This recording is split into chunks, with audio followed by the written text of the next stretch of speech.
কারাগার থেকে ব্যারিস্টার সুমনের চিঠি, বললেন দেখা হবে শিগগিরই। বৈষম্য বিরোধী আন্দোলনের পর বিভিন্ন মামলায় কারাগারে থাকা হবিগঞ্জ ৪ আসনের সাবেক এমপি ও social media celebrity barrister Syed Sayedul Haque Sumon Kashimpur কারাগার থেকে ২টি চিঠি লিখেছেন। একটি তার মাকে উদ্দেশ্য করে, অন্যটি বোন, এক ভাই ও বোন জামাইদের উদ্দেশ্য করে লেখা। আজ মঙ্গলবার সন্ধ্যায় তার লন্ডন প্রবাসী ভাই সৈয়দ সোহাগ হক তার ফেসবুক আইডিতে সেগুলো শেয়ার করেছেন। মায়ের কাছে প্রেরিত চিঠিতে ব্যারিস্টার সুমন উল্লেখ করেন, দোয়া রইল, আমাকে নিয়ে কোনো দুশ্চিন্তা করবেন না, আল্লাহ যা করেন ভালোর জন্যই করেন। প্রথমে একটু কষ্ট লাগতো, এখন ঠিক হয়ে গেছি। নিয়মিত নামাজ, কোরআন শরীফ পড়ি। বাংলা তর্জমা করা কোরআন পড়তে অনেক ভালো লাগে। আপনি নিজের শরীরের প্রতি খেয়াল রাখবেন, সারা জীবন আপনাকেই বেশি কষ্ট দিচ্ছি।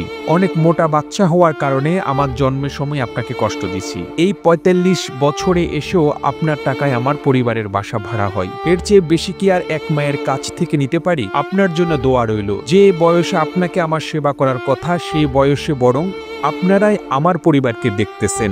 আল্লাহর কাছে আপনার জন্য সুস্থ ও লম্বা হায়াতের জন্য দোয়া চাই। ভালো থাকবেন। সুমন, ১২/২০২৪ ইং।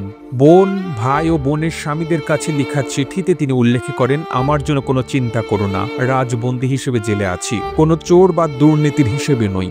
আমার কারণে তোমাদের কোনো অসম্মান হোক, এটা আমি কখনো চাইনি। আশা করি আল্লাহর রহমতে হবেও না। চিঠিতে তিনি আরো উল্লেখ করেন, অনেকে বলে আপনার কি সম্পদ আছে? দীর্ঘদিন জেলে কিভাবে খরচ চালাবেন? আমি উত্তর দিই, আমার বেশি সম্পদ না থাকলেও ৫টি বোন আছে, একটা ভাই আছে, এটাই আমার বড় সম্পদ। শুধু জেলে কেন, আমি পৃথিবীতে না থাকলেও আমার কোনো আফসোস নেই। বোনেরা আমার পরবর্তী প্রজন্মের জন্য তোমাদের চেয়ে ভালো অভিভাবক আর কেউ হতে পারবে না। তোমাদের জন্য অনেক অনেক দোয়া রইল।